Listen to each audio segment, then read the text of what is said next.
In this lecture, we're going to be talking about urban planning in the 19th century. And the big thing you need to remember here is just that urbanization is really picking up steam during the 19th century. It's part of the Industrial Revolution. Population is flooding out of rural areas and into cities where there are manufacturing jobs. And as a result, cities which have been around since medieval times, like Vienna, are feeling the pressure to make some changes. So we're going to look at the example of Vienna because I think it's an interesting one. And then we're going to look at a couple cities in the United States and sort of highlight the work of Frederick Law Olmsted.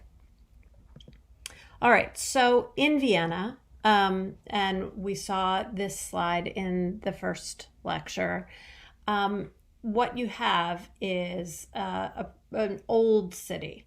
It's pretty small, it's compact, it's walkable, and it's enclosed within a fortress. It had actually raised walls and a sunken moat around it.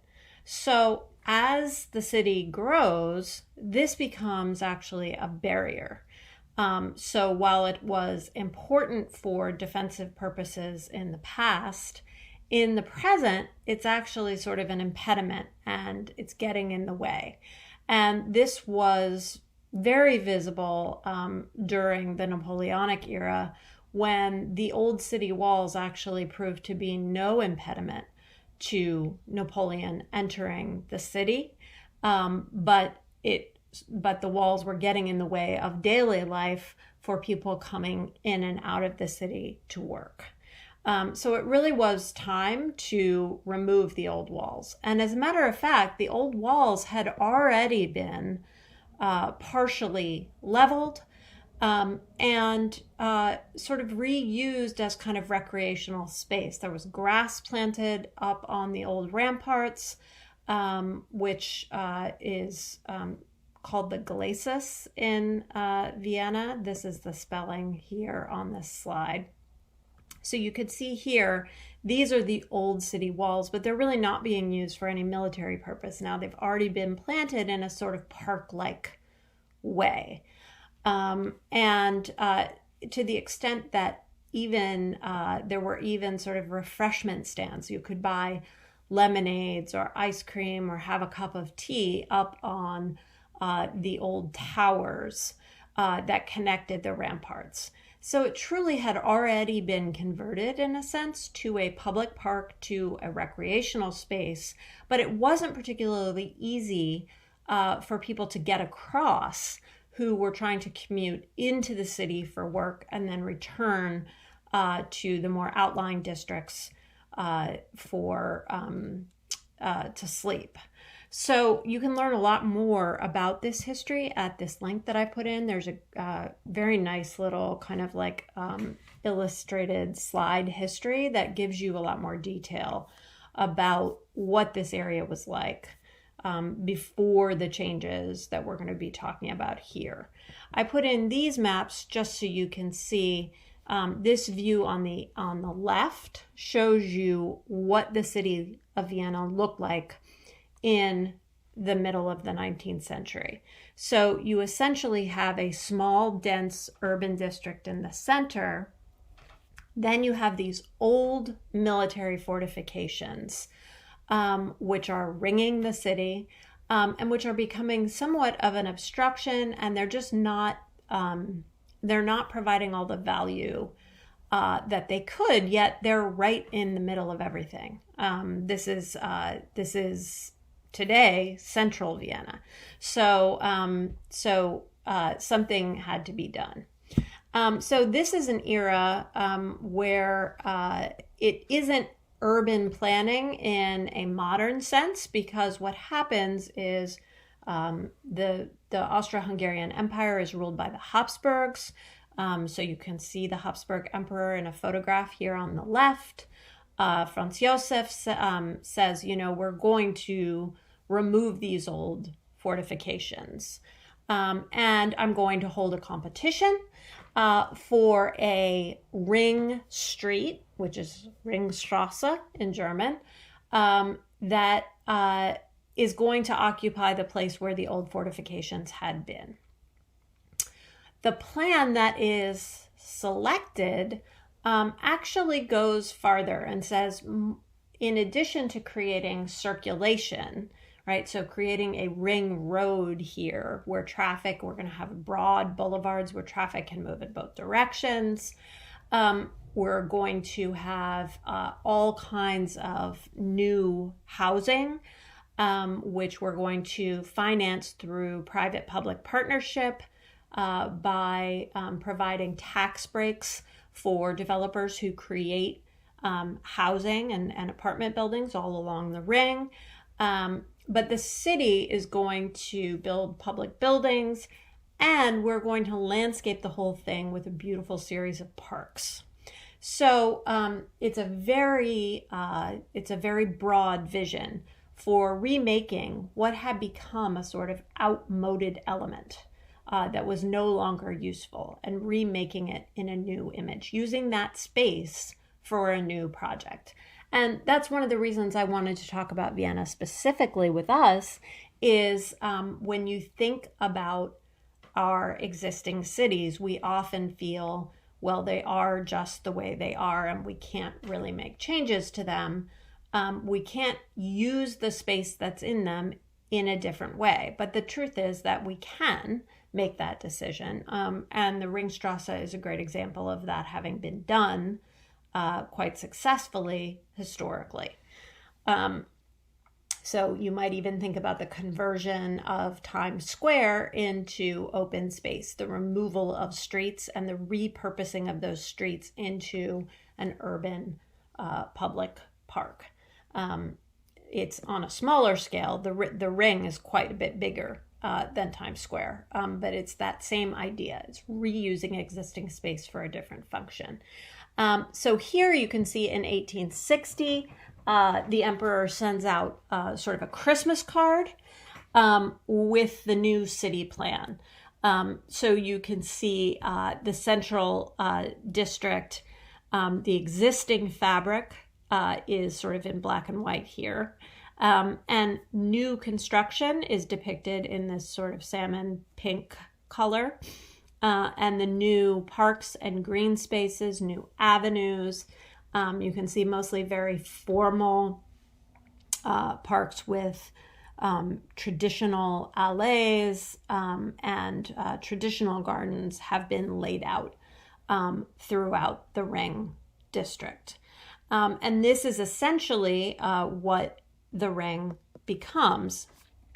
So, for example, this is on actually a part of Vienna that's right outside the old city wall. So the Karlskirche, which you see, that shorter arrow is pointing to that large domed, it's a Baroque church. It has now, it is a pre-existing building, but there is a landscaped park that is now lying in front of it, and that connects it with the university, with the Polytechnic, which is that long facade that you can see on the center right part of the photograph. So the Karlsplatz, which is sort of that landscaped area that the longer arrow is pointing to, is the new park. And I just put this in here, that same illustration from before, to give you a sense of the before and after. You can see that the buildings, some of the buildings are the same, but the ground has now been leveled, and instead of being up on the old city walls, you now have a level space with a public park in front of it. And this was done throughout the Ring. So this is another section where a new church is built. This is called the Votivkirche. It's built in a Gothic style, but this is a brand new 19th century building.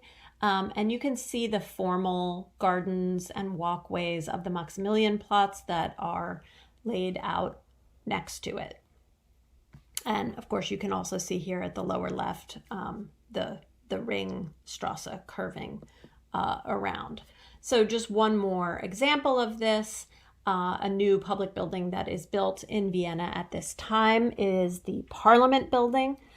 So that building that you see on the extreme right edge of the slide there with the arrow pointing to it. Again, this is built to look like a neoclassical temple, but this is a brand new 19th century building.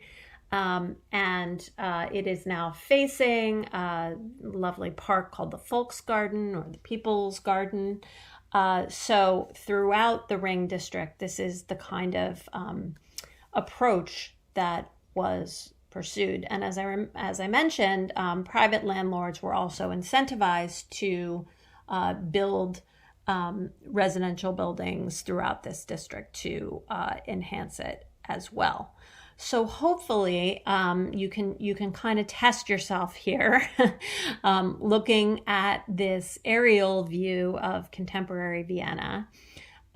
You can see the Danube River is slicing across the upper left hand of the slide, and hopefully you can see the old city walls, and you can actually see that the old city walls had some thickness. They really spanned a significant amount of land area. And then you can see how that is redeveloped into public buildings, residential real estate, and parks throughout the old Ring. Okay, so that is an example from the history of planning in Europe.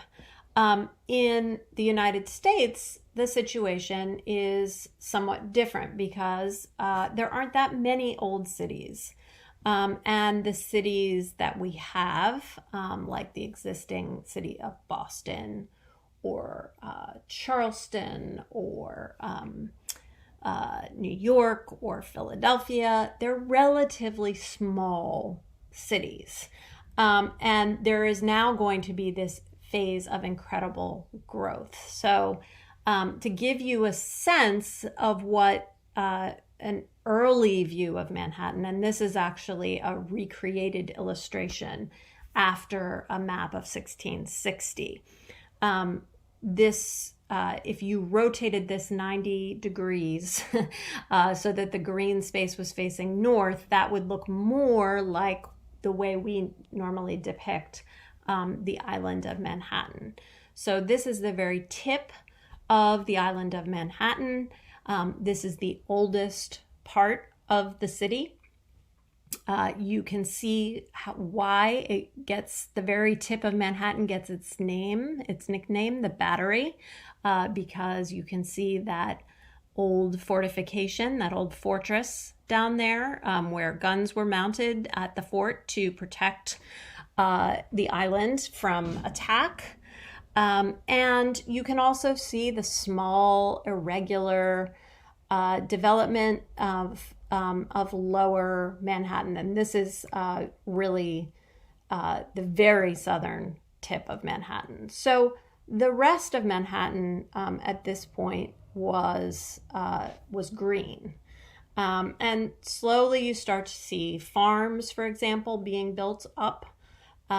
So if you look at later views here, you can see a slight northward expansion. And now this map is oriented a little bit more in a little bit more familiar way. It's still not quite having north at the top of the page the way we would do a modern map, but you can see the oldest part of the city down in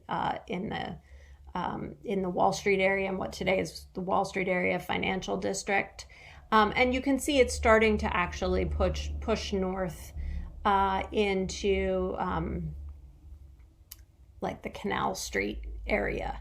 And you can see that above this, if you look a little bit at the right, there are open fields. So the oldest part of New York development is the most irregular. It's actually the most Boston-like in terms of that pattern that we were talking about in the first lecture. And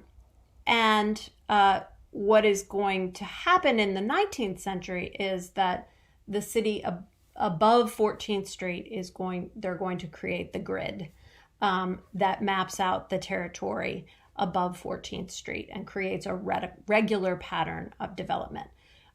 So if you walk the streets of New York, it becomes very clear once you get south of 14th Street that you're in the older, more irregular, prior to formal planning part of the city, whereas from 14th Street north, you have the regular, gridded, sort of familiar layout of Manhattan.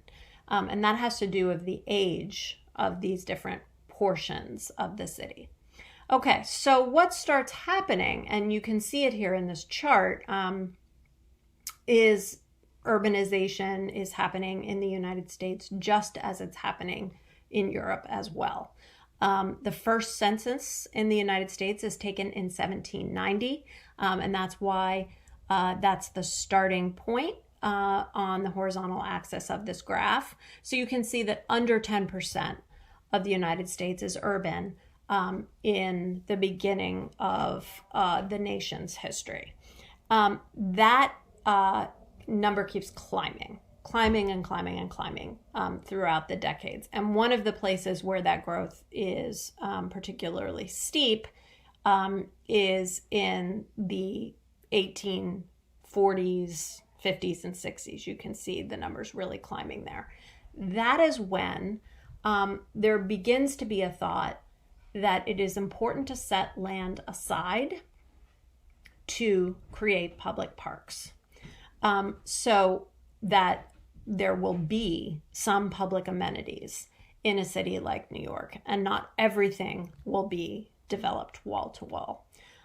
So I would urge you, I think this is a good moment actually to watch the film on it's called The Legacy of Frederick Law Olmsted, and I have it posted in this week's content to get an overview of who Frederick Law Olmsted was and why he's significant in general. I'm not going to talk about that here because I actually think that movie does a pretty good job, and it has much better production values than I can create here. But I do want to talk a little bit about why Central Park is such a landmark, or why it's considered so important. And again, I'm talking here about the history of how we planned our cities. But these are also legacies that last into the present and that we can build upon to create more sustainable green cities in the future. And this is something that we're going to be talking about more next week as well. Okay, so Olmsted partners. He's actually a self-taught designer, and he partners with an established architect named Calvert Vaux, and they submit a plan for a Central Park, which ends up being built somewhat differently than the plan that they create, but it gives the same basic idea. So first, here are some stats. You can see the date, 1853.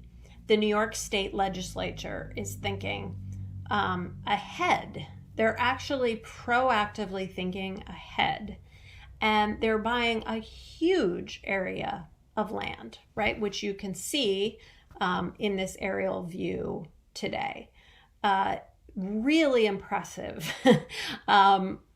foresight to set aside this much space right in the middle of the city, which they call, for obvious reasons, the Central Park.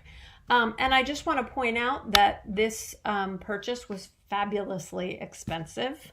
It actually cost more to buy these 800 acres in Manhattan than it cost to buy Alaska a decade and a half later. So Olmsted and Vaux win this competition. I'm going to come back to this in 1 second.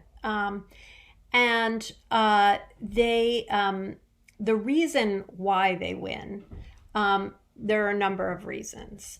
But I want to highlight a few key features.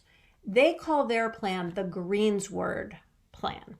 So exactly what they don't do is create a lot of formal landscape, straight walkways and promenades, fountains, precise geometries. There is a little bit of that because there were some elements that were actually required in the design brief.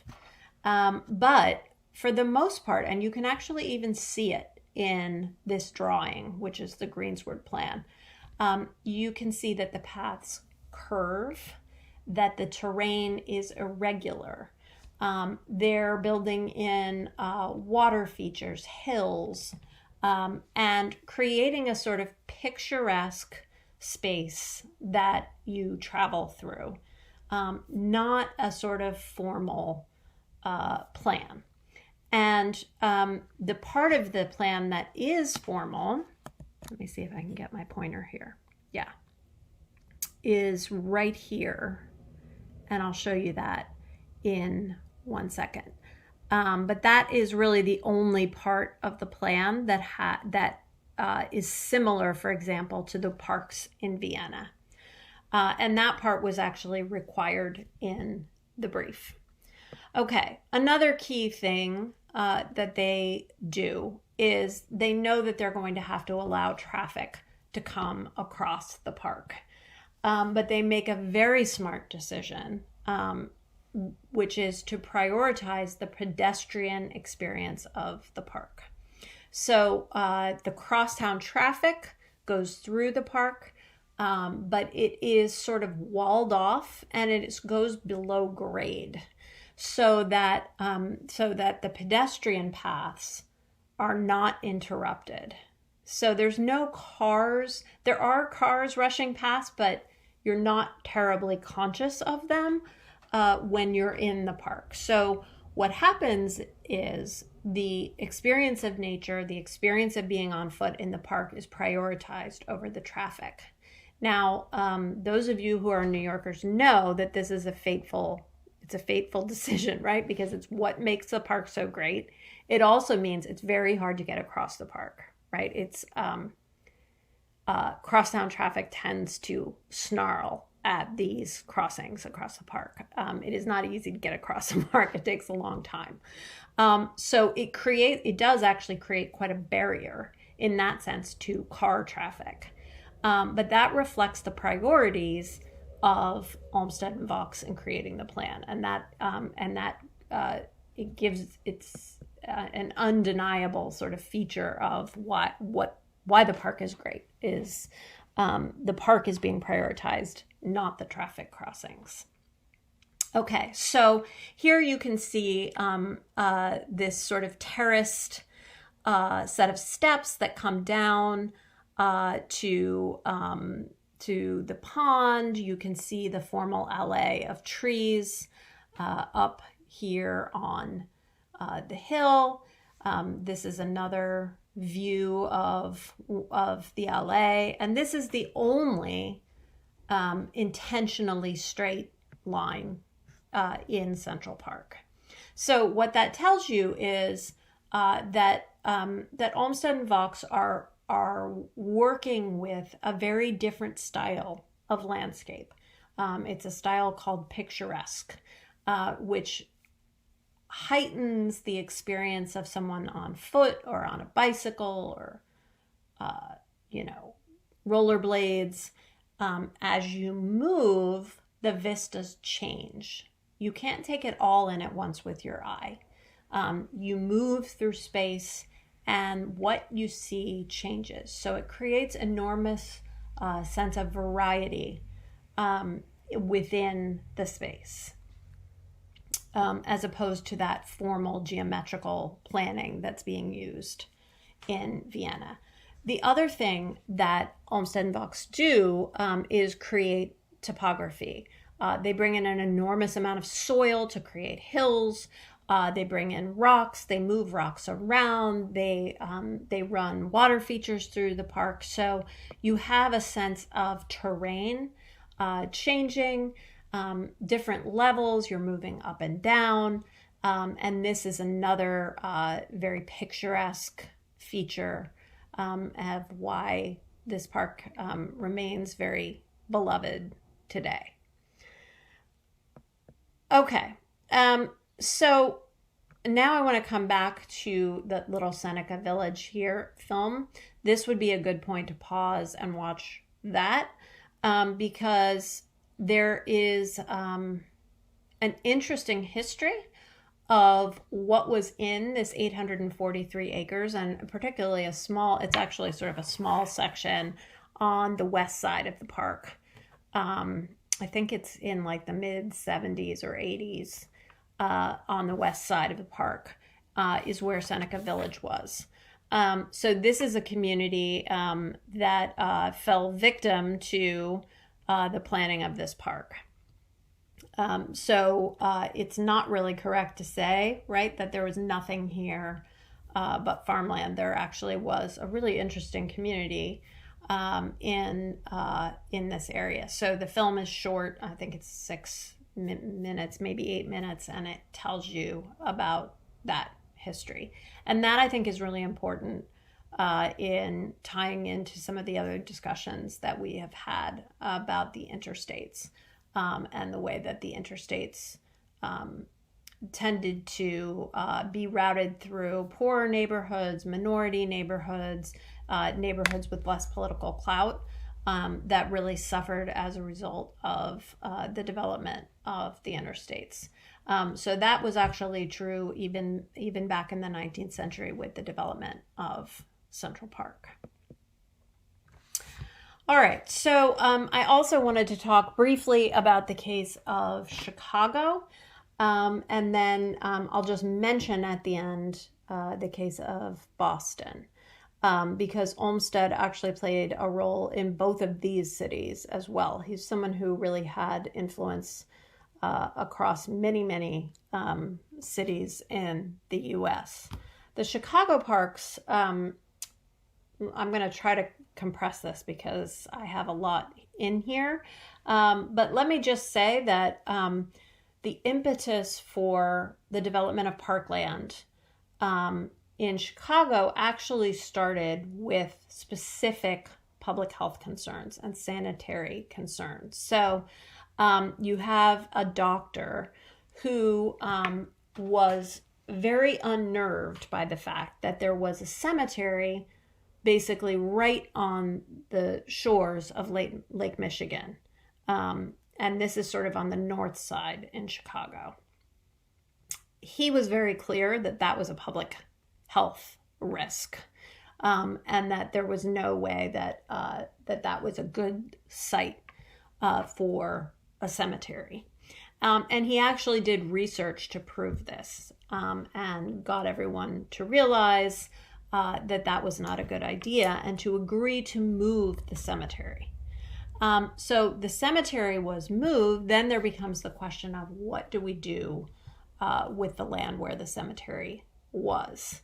And this was something that Dr. Rock was also part of, which was, well, let's make this into park because that's actually got a public health benefit.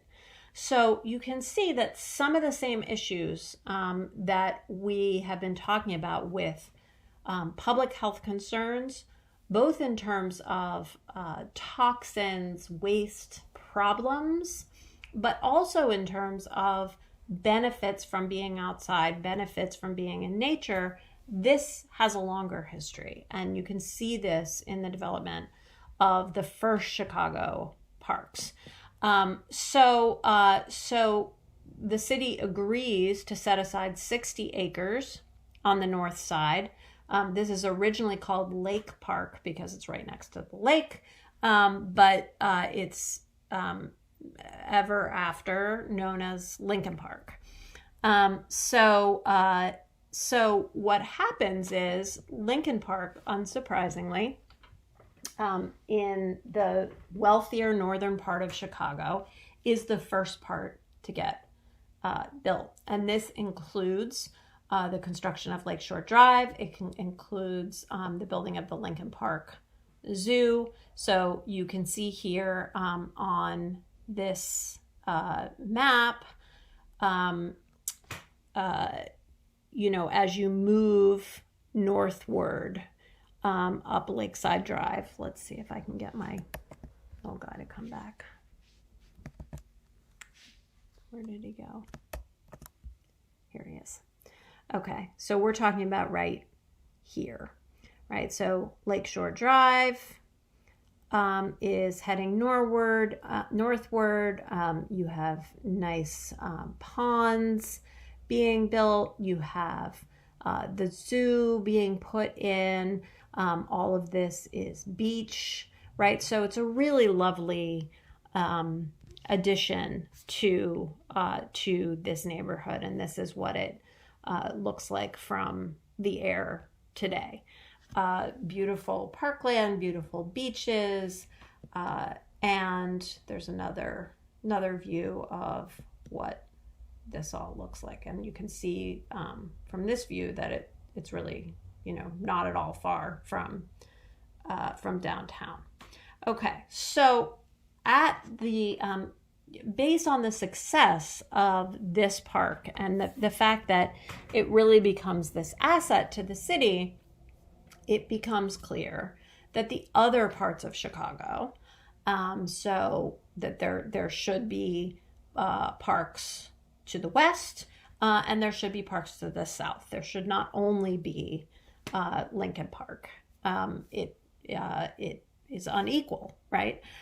So other park commissions are created. Now, of course, these are serving less prosperous neighborhoods, and they have less political clout, and they get less funding, but they're there.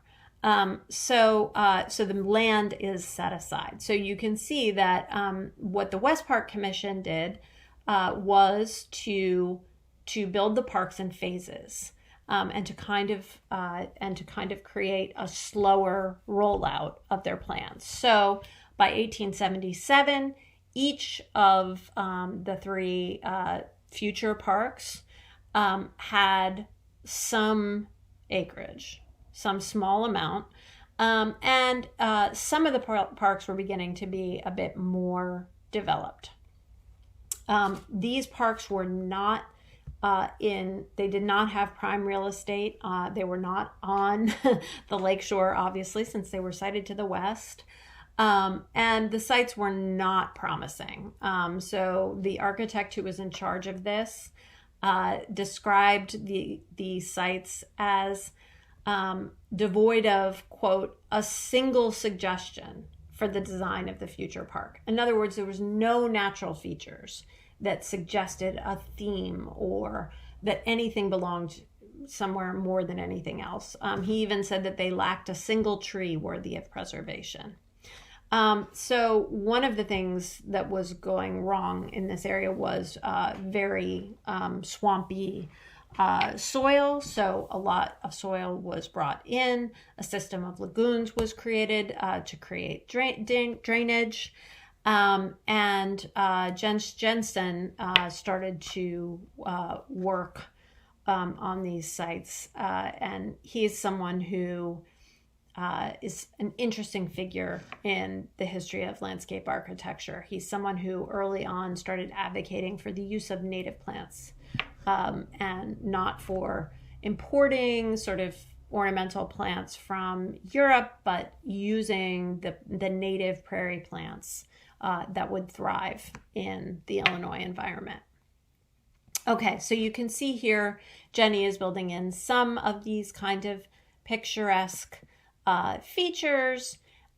He's creating curving paths And these parks are linked by boulevards. On the south side, this is where Frederick Law Olmsted is hired to work. And this is created out of basically partially submerged land that is reclaimed at the time of the World's Columbian Exposition in 1893, and then developed beyond that after the World Fair closes. It becomes the South Park area. So Olmsted does some work in Chicago as well. And I just want to finish by mentioning Olmsted in Boston, because it seems like we should just at least talk about that a bit. Olmsted actually spent the last part of his life, he moved to Brookline and created his own home, which is now part of the National Park System, and you can visit. It's a house and 2 acres of grounds in Brookline. And while he was living there, he was also designing what has become known as the Emerald Necklace. And you can see it doesn't all the way connect. He was hoping to connect it completely. But he got, about halfway around the necklace. And I just want to point out, you can see that he uses the old Boston Common, right, as part of the Emerald Necklace. So that the Common was land set aside much earlier. The Common, that land was set aside in the 17th century. But it now becomes part of this modern park system that is created by Olmsted, that runs from the Fens all the way down to Jamaica Pond and through the Arboretum and to Franklin Park, which was one of the parks he was really proud of. He called it his country park. So there is a great short piece that talks about each of these parks and the vision for them. That's also a video that I've posted. So take a look at that as well as you're thinking about this sort of 19th century infrastructure of public parks. And the sort of, in the video, they sort of make the argument that while this land was set aside and developed at that time, it is very much something that we need today, and that we should continue to think about how to enhance.